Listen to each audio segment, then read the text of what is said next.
할렐루야. 반갑습니다. 오늘은 우리 한국에서 안식일 계통의 이단들이 많이 나타나서 안식을 지켜야만 구원을 받는다 하는 그 교리에 대한 반증과 함께 오늘 우리가 주일 성수다라고 하는 개념의 그 통념이 갖고 있는 의미를 좀 더 신학적으로 깊이 있게 살펴보도록 하겠습니다. 안식일은 10계명 중에 4계명이지요. 그래서 안식일은 출애굽기 20장 8절에서 11절 이하에 자세히 나옵니다. 엿새 동안 힘써 일하고 일곱째 날 쉬라는 계명입니다. 안식일이 확대돼서 안식년이 주어졌고 또 안식년이 확대돼서 우리에게 희년이라는 것이 주어졌습니다. 희년이라는 것은 해방입니다. 이 안식일 7번을 7번, 그러니까 7년 동안에 한 번 찾아오는 안식년을 7번이 거쳐지는 것이기 때문에 77이 49, 49년째 다음 해인 50년째를 바로 희년으로 규정하고 있습니다. 이 희년은 우리가 해방의 해라고 얘기를 하고 있습니다.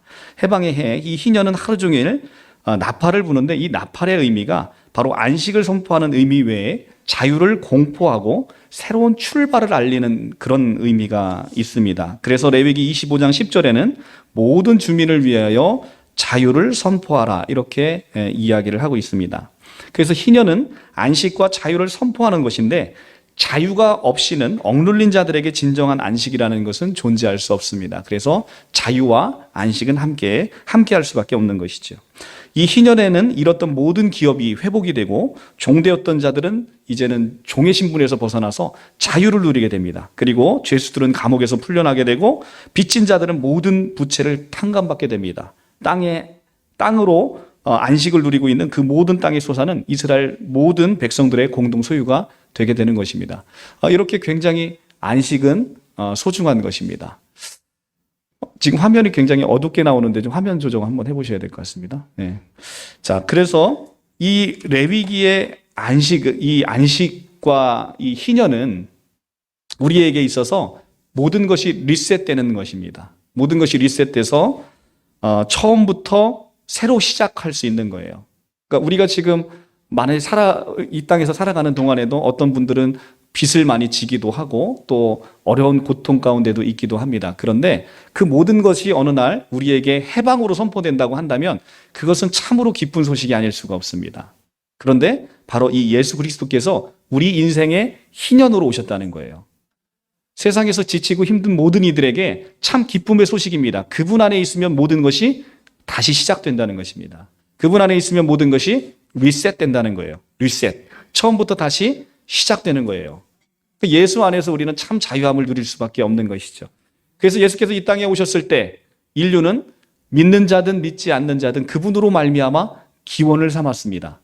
그래서 오늘 2023년 5월 달을 살아가고 있는 우리는 바로 예수 그리스도의 탄생을 기점으로 AD 2023을 카운트를 하게 되었다는 거예요.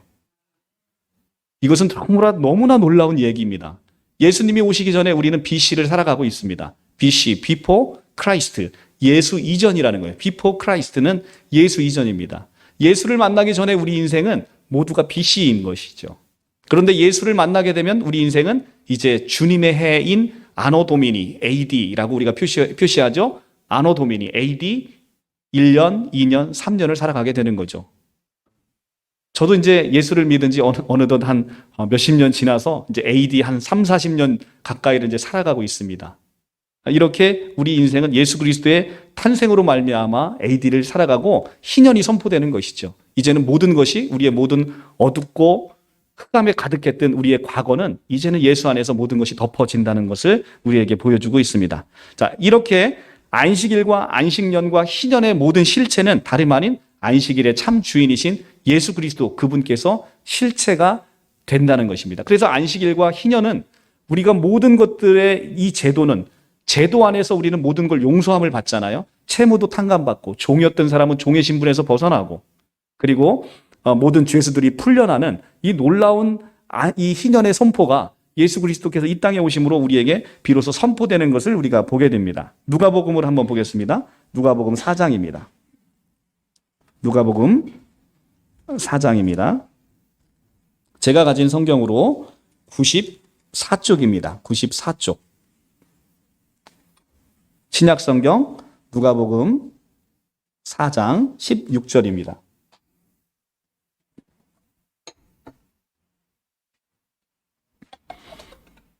(16절) 94페이지 제가 봉독해 올리겠습니다. 예수께서 그 자라나신 곳 나사렛에 이르사 안식일에 늘 하던 대로 회당에 들어가서 성경을 읽으려고 서심해 선지자 이사야의 글을 드리거늘 책을 펴서 이렇게 기록된 데를 찾으시니 곧 주의 성령이 내게 임하셨으니 이는 가난한 자에게 복음을 전하게 하시려고 내게 기름을 부으시고 나를 보내사 포로된 자에게 자유를, 눈먼 자에게 다시 보게 함을 전파하며 눌린 자를 자유롭게 하고 주의 은혜의 해를 전파하게 하려 하심이라 하였더라. 책을 덮어 그 맡은 자에게 주시고 앉으시니 회당에 있는 자들이 다 주목하여 보더라. 이에 예수께서 그들에게 말씀하시되 이 글이 오늘 너희 귀에 응하였느니라 하시니. 아멘.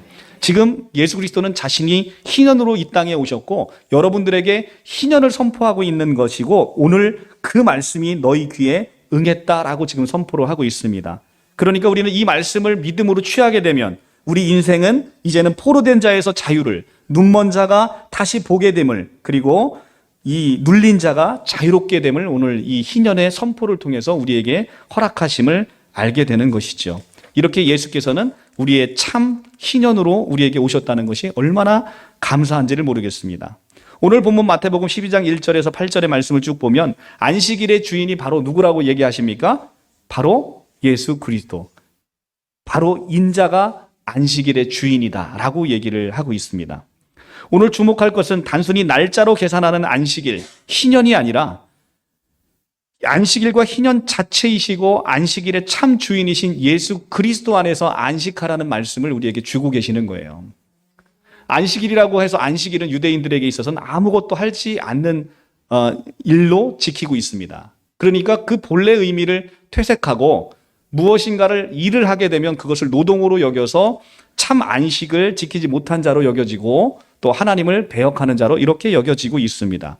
그래서 안식일에 무엇인가 하지 않으려고 모든 것들을 그 전에 다 이뤄놓고 안식일에 정말 누려야 되는 참 안식일인 예수 그리스도를 누리지 못하는 어리석음을 범하게 되는 것이죠.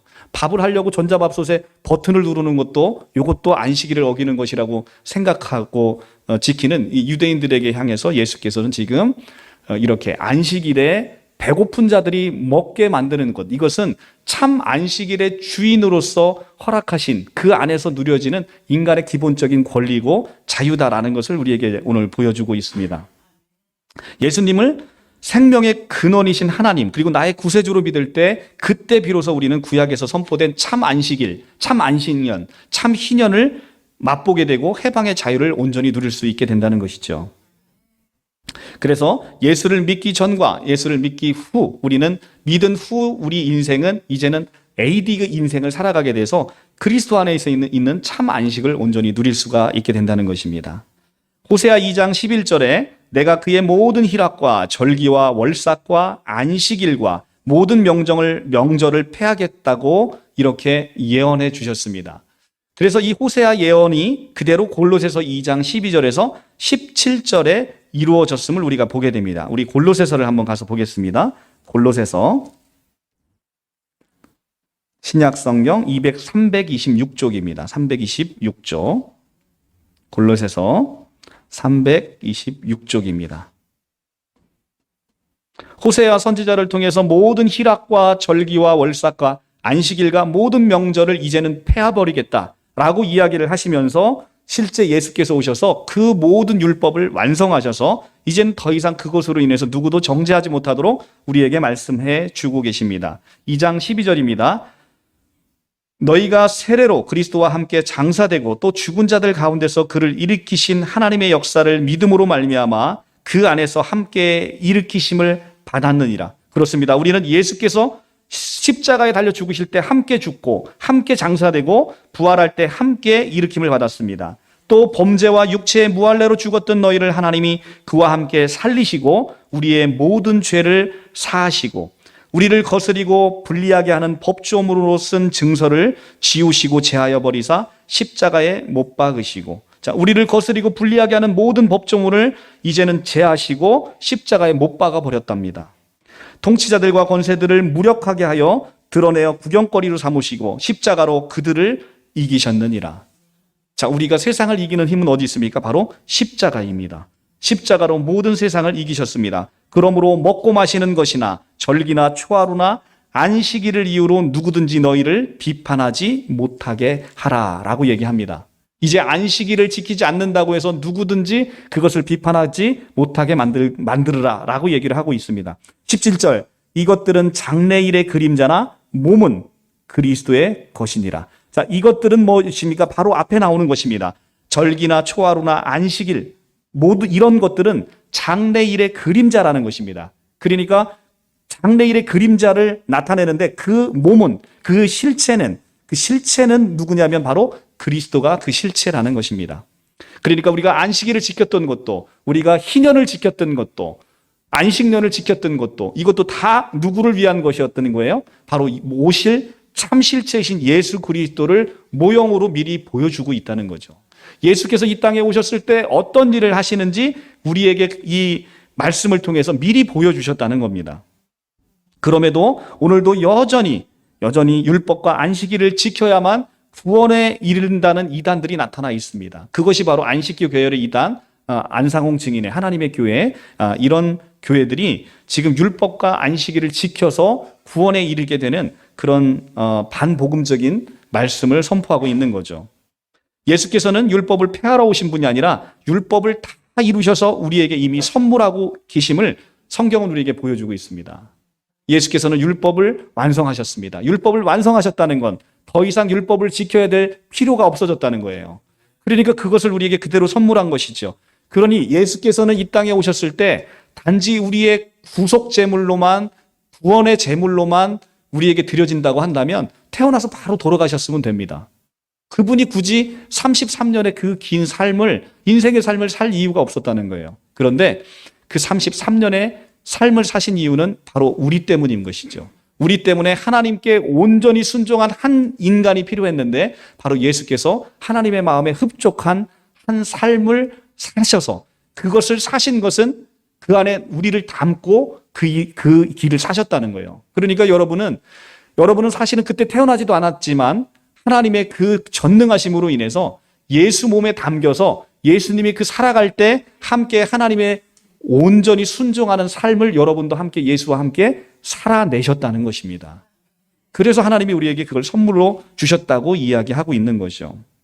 유대인처럼 안식일을 지키려는 율법에 매여 있는 이 신앙, 지금도 여전히 한국의 많은 교회에서도 이렇게 참 복음적이지 않은 이런 신앙으로 얽매여 있는 분들이 너무나 많이 있다는 것입니다. 참으로 안타까운 일이 아닐 수 없습니다. 바로 앞장으로 넘어가면 우리 갈라디아서를 한번 보겠습니다. 갈라디아서 4장입니다. 갈라디아서 4장. 갈라디아서 306쪽입니다. 갈라디아서 4장 9절에서 10절 말씀 한번 보겠습니다. 갈라디아서 4장 9절에서 10절입니다.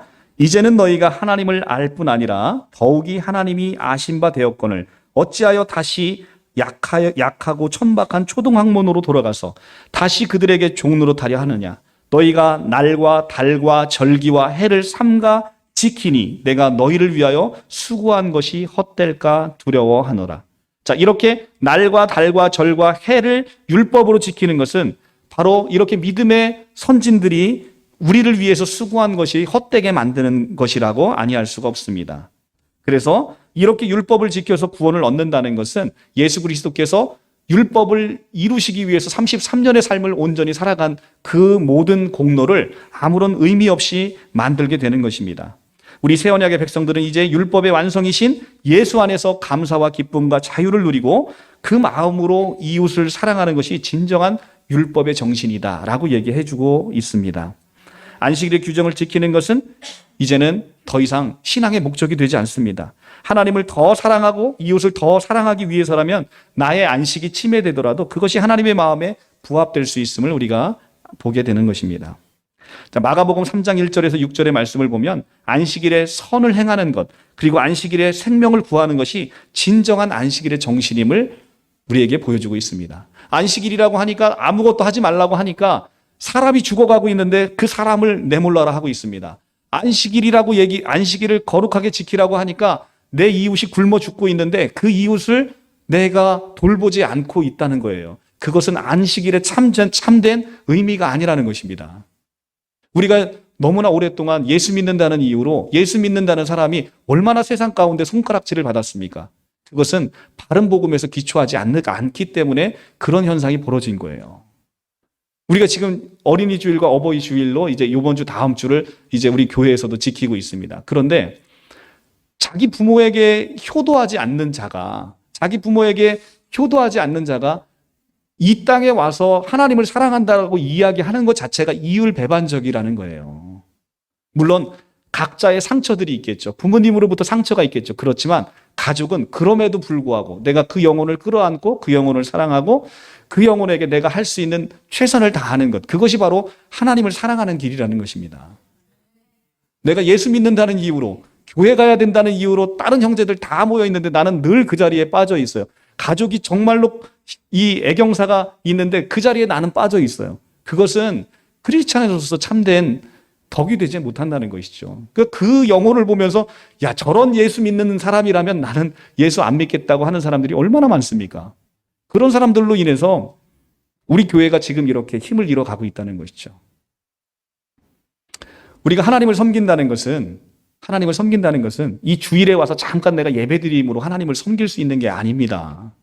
예수라는 것은 예수 자체가 하나님이시지 않습니까? 그분은 어디에도 계시는 거예요. 내가 작은 자 하나를 섬기게 되면 그 자리에 하나님이 기뻐 영광을 받으신다는 거예요.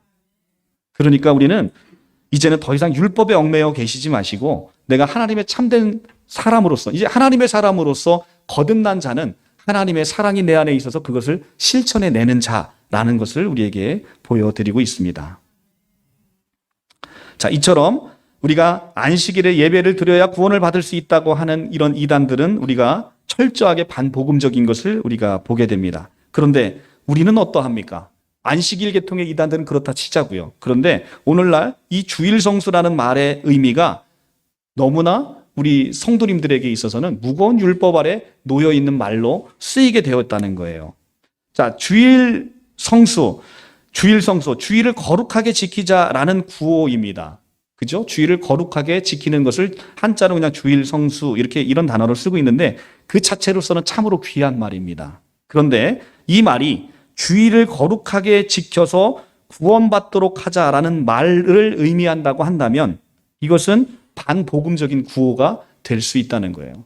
주일 성수한다는 것, 주일 성수를 통해서 그걸 통해서 내가 구원에 이를 수 있다. 그러면 이건 또 다른 율법이라는 것입니다. 우리가 주일 성수라는 것을 주일을 거룩하게 지키자라는 구호 그 자체로는 귀할 수 있어요. 그런데 주일이 무엇인지 그리고 이 주일을 지킨다는 것은 또 무엇인지 이 의미를 우리가 왜곡하고 있기 때문에 우리가 우리의 공로를 쌓아서 우리가 예배를 잘 드려서 그 공로가 쌓아지면 우리가 구원에 이를 수 있다는 반복음적인 메시지로 전해지게 되면 이 주일 성수는 정말 없어져야 되는 단어 중에 하나일 수밖에 없는 거예요. 그러니까 우리 성도님들이 이 주일 성수를 그런 방식으로 이해하면 큰 오해가 될 수 있다는 것입니다. 주일이라는 단어는 첫째는 주일이라는 단어 자체가 성경에 없습니다. 다만 주의 날이라는 단어가 신약에 4번 나옵니다. 주의 날. 3번은 데살로니가전서 5장 2절과 데살로니가 후서 2장 2절 그리고 베드로후서 3장 10절에 나오는데 이 주의 날이라고 이야기하는 것은 바로 재림의 날, 여호와의 날, 바로 심판의 날을 의미합니다. 그러니까 주의 날이라는 것은 사실은 굉장히 두렵고 떨리는 날이에요. 굉장히 두렵고 떨리는 날입니다. 그것이 바로 주의 날입니다. 그래서 주의 날이라는 것은 이제 재림에서 예수께서 우리를 심판하는 그 날이기 때문에 사실은 이 날을 생각하면 믿지 않는 모든 이들에게는 굉장히 두려운 날이고 공포의 날입니다. 그리고 고린도전서 16장 2절에 매주 첫날이라는 단어가 나오는데 이것이 바로 우리가 흔히 부르는 주일을 가리키고 있는 단어입니다.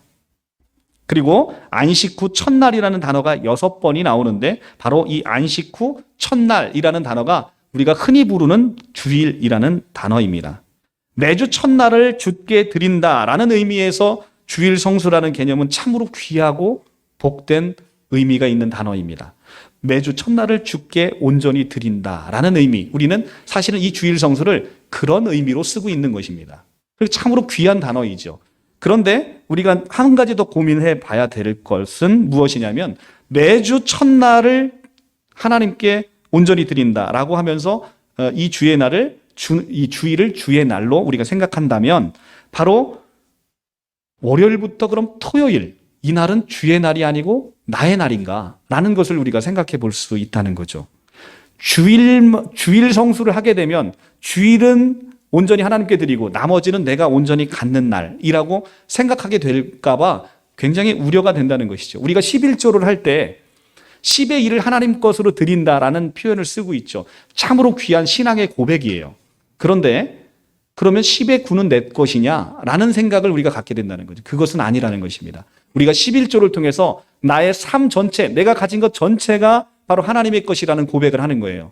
내가 주일 성수를 함으로써 나의 모든 날들이 하나님의 날이다 라는 것을 우리가 신앙 고백을 그것을 통해서 하게 된다는 것입니다. 하나님의 교회가 바로 이 점을 기성교회가 제대로 교육하지 못하는 틈을 타라서 여러분을 미혹하고 있는 것입니다. 우리가 주일 성수를 해야 한다고 하니까 성도님들의 머릿속에는 뭐가 있냐면 주일을 지켜야 구원에 이른다라는 행위 구원의 인식을 갖고 있는 거예요. 그러니까 이런 교인들에게 이 하나님의 교회가 나타나서 아니야, 그게 아니야. 너희 주일을 지켜서는 구원 못 받아. 성경에 뭐라고 돼 있니? 안식일을 거룩하게 지키라고 돼 있잖아. 그게 율법의 사계명이잖아. 그런데 니네 안식일을 지키지 못하면 구원을 받지 못해. 이렇게 접근해 오는 것이죠. 그러면 우리 머릿속에 그래, 우리가 주일 성수를 통해서 여태까지 내가 구원을 받는다고 생각했는데 주일을 지키는 건 잘못된 거야? 안식일을 지켜야 되는 거야? 라고 생각하면서 안식일을 지켜서 내가 구원을 받는다 생각하는 이단에 훅 하고 빠지게 되는 것입니다. 그러면 여러분들에게 묻습니다. 우리는 주일이나 안식일 예배를 드림으로써 구원을 받는 것입니까? 그렇지 않다는 거예요. 우리가 안식일이나 주일날 예배를 주일 성수를 통해서 구원을 받는다라고 생각하는 것 자체가 바로 반복음적인 것이라는 것입니다. 우리가 성경 어디에도 예배를 드려야만 구원을 받는다 이렇게 이야기하는 것은 없습니다. 구원을 받는다는 것은 바로 성경적인 개념으로 표현을 한다면 죄인이 의인이 되는 것을 이야기합니다. 구원을 받는 건 우리가 죄 많은 우리가 의인이 되는 거예요. 그런데 사람이 의롭게 되는 것은 율법의 행위에 있지 아니하고 오직 예수를 믿는 믿음으로 말미암는다고 성경은 이야기를 하고 있어요. 그러니까 사람이 의롭게 되는 것은, 그러니까 사람이 구원을 받는 것은 율법의 행위에 있지 않고 오직 예수를 믿는 믿음 안에 그것이 있다는 것입니다. 지금 갈라디아서 펴 있죠? 갈라디아서 펴 있으니까 2장 16절을 한번 보겠습니다. 갈라디아서 2장 16절입니다.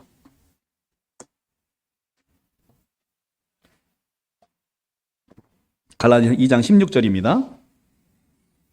사람이 의롭게 되는 것은 율법의 행위로 말미암음이 아니요 오직 예수 그리스도를 믿음으로 말미암는 줄 알므로 우리도 그리스도 예수를 믿나니 이는 우리가 율법의 행위로서가 아니고 그리스도를 믿음으로써 의롭다함을 얻으려 함이라. 율법의 행위로는 의롭다함을 얻을 육체가 없느니라. 율법의 행위로는 의롭다함을 얻을 육체가 있다 없다? 없다는 거예요. 인간은 아무리 우리가 예배를 잘 드리고 아무리 내가 11조 잘하고 아무리 착하게 살아도 자신의 공로로 절대 구원에 이를 수 없다는 것입니다.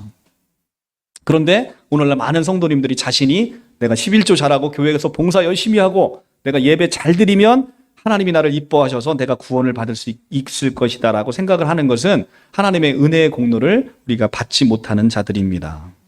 오히려 신약에서는 이렇게 어떤 특별한 날을 구별하여 거룩하게 지키라고 이야기하지 않습니다. 그게 주일이든 그게 안식일이든 그 날을 구별해서 너희한테 거룩하게 지키라 이야기하지 않는다는 것입니다. 로마서 14장을 보겠습니다. 로마서 14장입니다. 로마서 14장 258쪽입니다. 14장 5절에서 8절입니다. 258쪽 제가 가지고 있는 성경 258쪽입니다.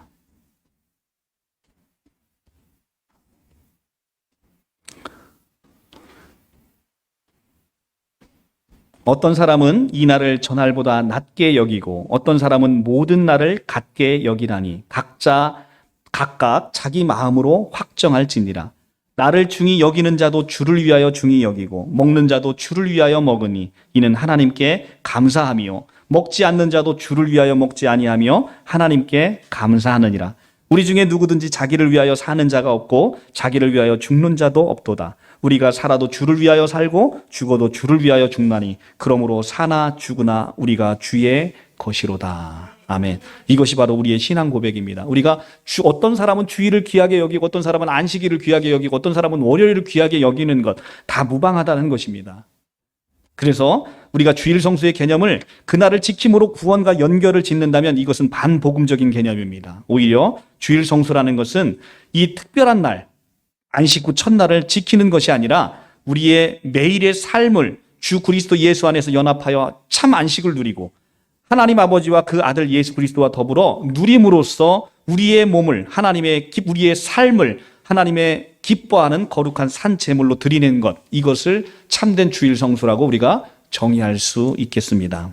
이렇게 정의한다면 우리는 안식일이든 토요일이든 주일이든 일요일이든 어떤 날이든 주의 날로 소중하게 지킬 수 있게 되는 것입니다. 다만 그날에 예배함으로써 비로소 구원에 이르는 게 아니라 우리 기독교의 역사와 전통이 예수께서 부활하신 일요일을 기념하여 그 안식 후 첫날인 일요일을 주일로 정하고 주일에 함께 모이는 예배와 전통이 있었다는 것이죠.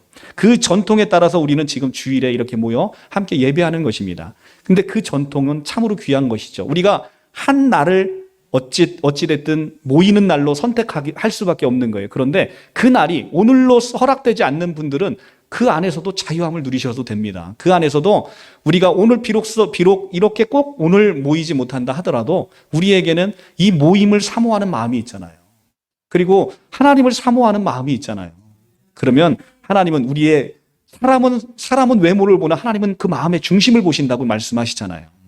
사무엘상 16장 7절의 말씀인데 하나님은 마음의 중심을 보신다라고 얘기합니다. 그러니까 여러분들이 이 예배에 참여하지 못하는 사람들, 불가피한 사정이 있지요. 불가피한 사정이 있습니다. 근데 그 예배에 참여하지 못해서 안타까워하는 마음을 하나님께서 보시고 차라리 그곳에서 또 그 사랑하는 성도님들이 가는 곳에 하나님의 나라를 가지고 가는 거잖아요. 하나님의 나라를 가지고 가서 하나님의 나라를 선포하는 그 놀라운 일이 우리에게 있어진다는 것입니다. 우리가 시간을 정하여 모이는 교회의 이 공적 예배와 모임은 굉장히 소중한 것입니다. 그런데 이 소중한 예배와 모임이 이것이 구원과 연결된다고 한다면 이것은 반복음적이 된다는 것이죠. 우리가 함께 힘써 주께서 우리 모이기를 힘쓰라고 했습니다. 함께 모여서 하는 것은 뭡니까? 그 안에서 아름다운 교제와 교통이 이루어지고 그 안에서 예수 그리스도의 풍성한 은혜를 함께 누리는 것이에요. 우리가 말씀을 누리지 못하면, 말씀의 은혜를 받지 못하면 어디 가서 누군가를 섬길 수는 있지만 내 안에 풍성한 영적인 열매를 맺기가 사실 어려운 것입니다. 그래서 우리가 힘써 주일에 교회에 모이는 거예요. 이 하루에 주어지는 이 아름다운 메시지를 통해서, 이 음성을 통해서 주의 음성을 듣고 우리가 또 일주일을 하나님의 은혜 가운데 살아내지는 것이죠. 초대교회부터 우리는 이 모임의 날을 바로 주일로 안식 후 첫날로 정한 것입니다. 그런데 안식 후 첫날로 정한 것은 신학적으로 굉장히 의미가 있다는 것입니다. 왜 그러냐면 바로 안식 후 첫날은 예수께서 부활하신 날입니다.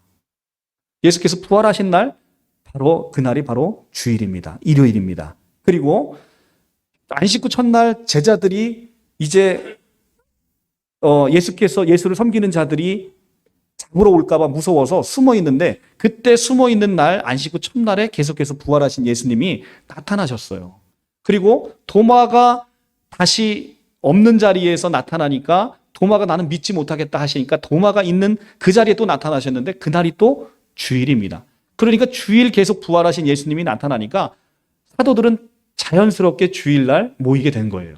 그래서 우리는 주일을 통해서 그리고 오순절 성령의 강림 사건도 바로 주일날 이루어졌던 사건입니다. 이렇게 기독교 신앙에 있어서 주일은 굉장히 의미 있는 날이죠. 새 창조가 이루어진 날입니다. 바로 그날을 우리가 모여서 예배할 수 있다는 것은 신학적으로도 굉장히 의미 있는 날에 우리가 함께 모이게 됨을 보게 됩니다. 자, 그렇지만 우리가 여러 사정으로 주의를 지키지 못하는 사람을 비판해서는 안 될 것입니다.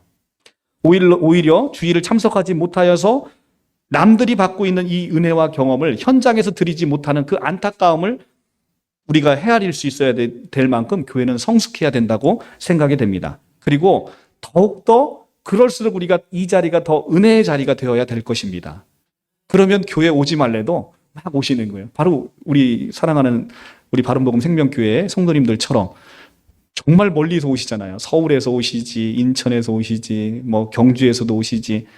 제가 오라고 한 적이 없어요. 그리고 제가 차비를 드리는 것도 아닙니다. 그런데 오시잖아요. 오시는 이유가 뭡니까? 이 자리가 은혜의 자리고 예배의 자리고 하나님의 말씀을 들으는 이 자리가 세상의 그 무엇의 가치보다도 소중하기 때문에 그렇습니다. 이제 예수를 믿게 되면 우리는 우리의 모든 삶의 가치가 변합니다. 예전에 소중했던 것들이 이제는 다 배설물로 여겨지는 거예요. 사도 바울의 그 고백이 이제 우리의 고백이 되는 것입니다. 빌립보서에 나오는 사도 바울은 이 육신으로는 세상으로는 갖지 못한 게 없는 아주 풍성한 걸 가졌습니다.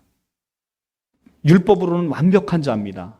그리고 정말 바리새인 중에 바리새인이고 아주 이 난지 8일 만에 할례 받을 만큼 율법으로도 아주 철저하게 율법을 지켰던 자예요. 그리고 명문 가문의 자손입니다. 그렇기 때문에 이 바울은 세상에서 자랑할 것이 너무나 많은 사람이에요. 여러분들 아마 교회 이외에 나가서 어떤 모임에 가보시면 그걸 경험하게 될 겁니다. 세상 사람들은 자랑할 게 많아요. 자기 자식 자랑해야죠. 자기가 사업에 성공한 거 자랑해야죠. 자기가 무엇인가 남들보다 더 가진 걸 자랑합니다.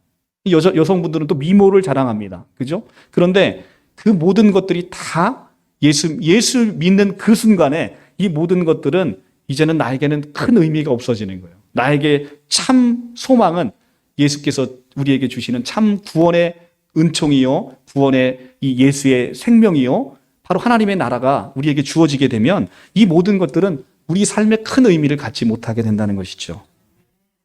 안식일이든 주일이든 일시가 중요한 것이 아닙니다. 그리고 구원의 초소가, 예배의 초소가 중요한 게 아닙니다.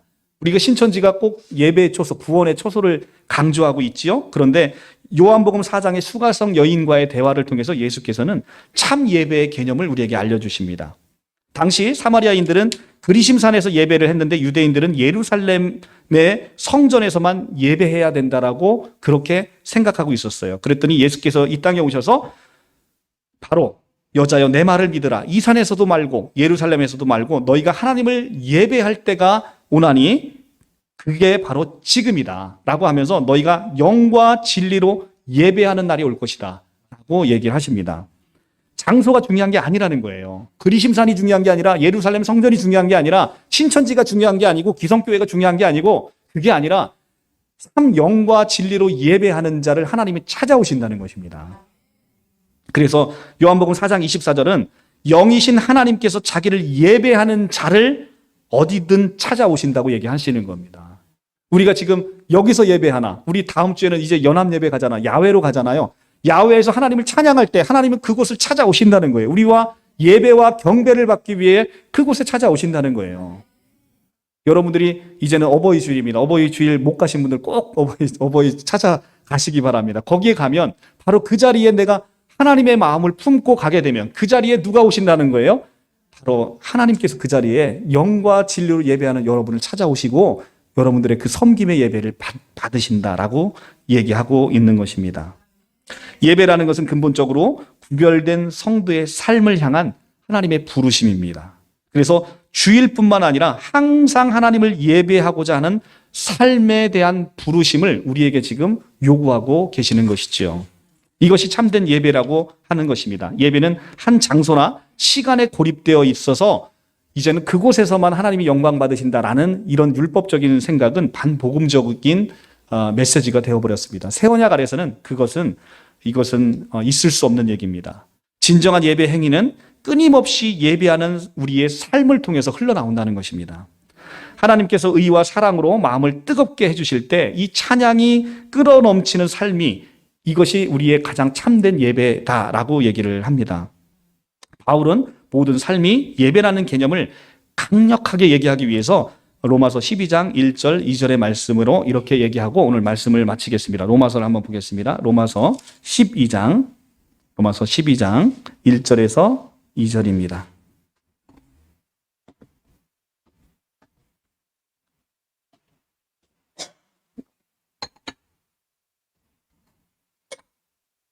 (256쪽입니다) 256쪽. 그러므로 형제들아, 내가 하나님의 모든 자비하심으로 너희를 권하니 너희 몸을 하나님이 기뻐하시는 거룩한 산 제물로 드리라. 이는 너희가 드릴 영적 예배니라. 자, 지금 뭐라고 얘기하냐면 자비하심으로 우리에게 권하노니 너희의 몸이라는 것은 우리의 전 인격을 얘기하는 것입니다. 너희의 전체 삶을 하나님이 기뻐하시는 거룩한 산 제물로 드리라는 거예요. 이것이 너희가 드릴 영적 예배다라고 얘기하는 것입니다.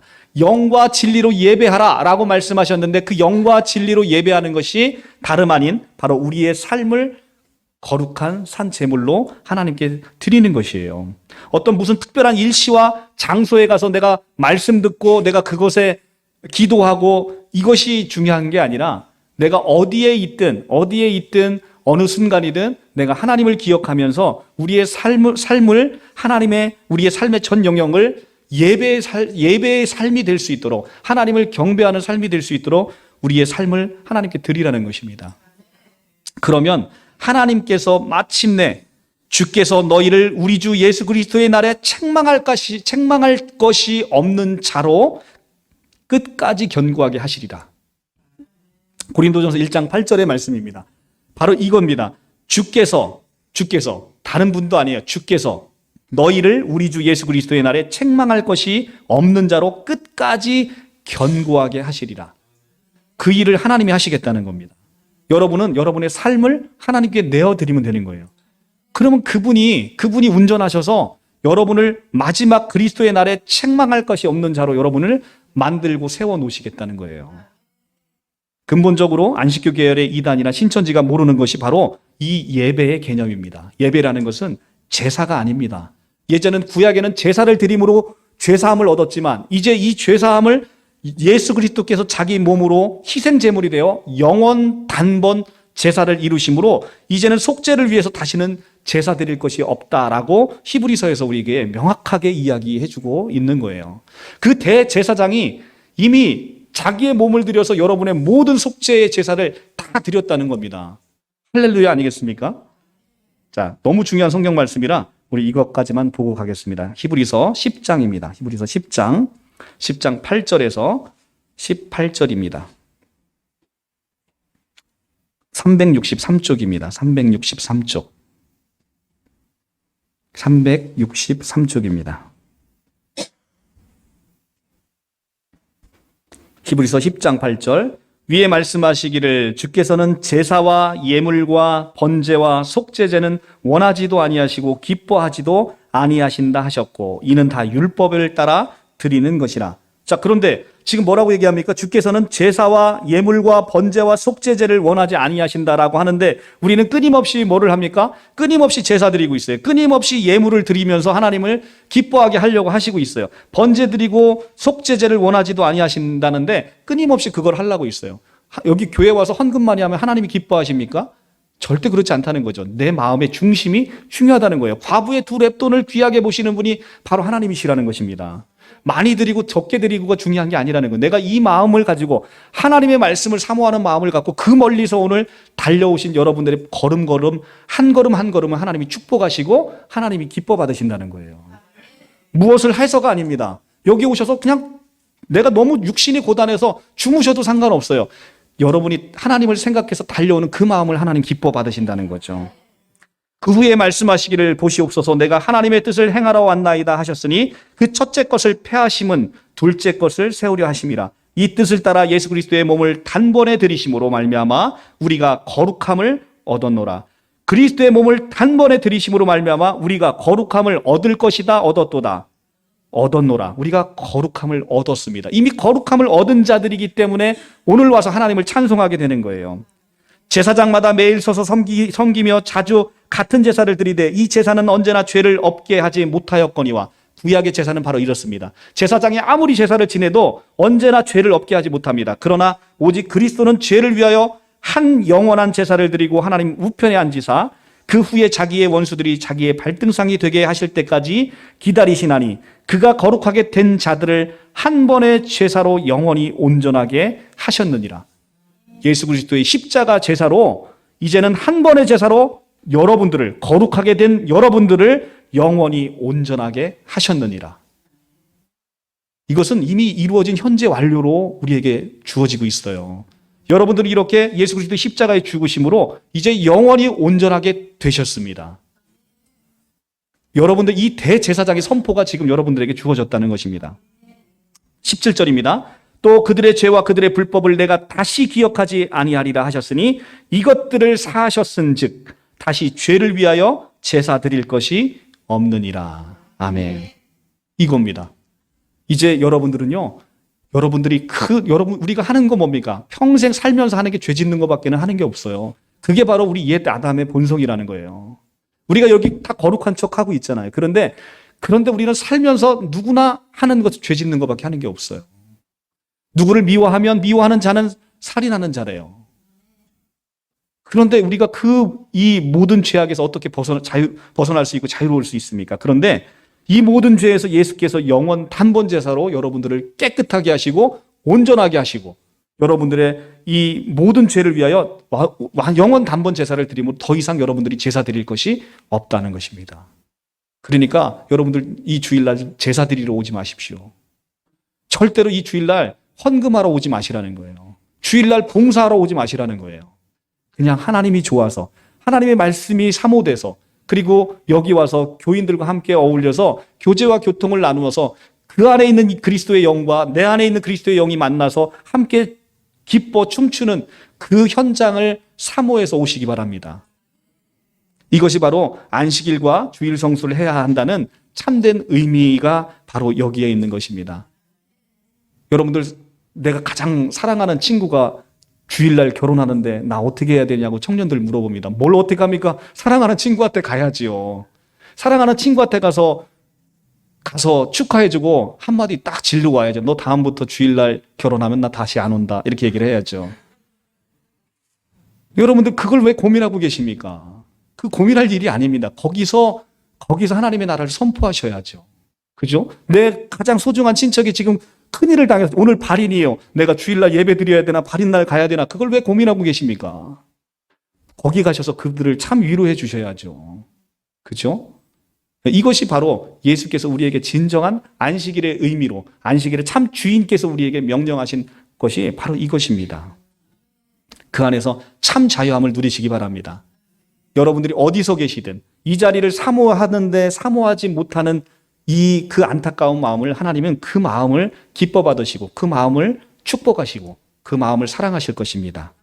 우리 사랑하는 구원받은 모든 사랑하는 성도님들께서 이제는 하나님을 사랑하고 또 하나님의 그리스도의 향기를 우리의 전 삶의 영역에서 뿜어내셔서 참된 그리스도의 향기를 드러내셔서 그리고 그들에게 우리가 전해지는 이 삶의 방식을 통해서 그들이 참 예수 그리스도, 이 사람이 믿는 하나님이라면 나도 한번 믿어보고 싶다. 그리고 이 사람이 갖고 있는 그 영생, 나도 한번 갖고 싶다. 이제는 우리가 죽음에 매여 있는 사람들이 아니잖아요. 예수 믿는 사람들은 죽음이 설레어지는 사람이어야 된단 말이죠. 죽음이 설레어지시냐는 것입니다. 많은 크리스찬들이 그렇게 오랫동안 신앙생활을 하셨는데 죽음 앞에서 벌벌 떨고 있다는 거예요. 이것은 온전한 신앙심이 제대로 들어가 있지 못한 거예요. 내가 영원한 생명의 인식이 없는 거예요. 우리는 바로 이 죽음이 얼마나 큰 축복의 순간인지를 말씀을 통해 새롭게 누리시기 바랍니다.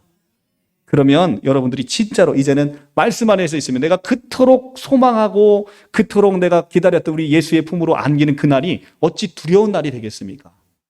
이 세상 사람들은 이 주의 날이 우리가 사망하는 날이, 육에 사망하는 날이 고통스러운 날이에요. 그런데 믿는 여러분들에게 있어서는 참된 축복의 날이고 참된 안식의 날이고 이제는 모든 소망이 가시적으로 보이는 참된 축복의 날임을 우리가 믿으시기 바랍니다.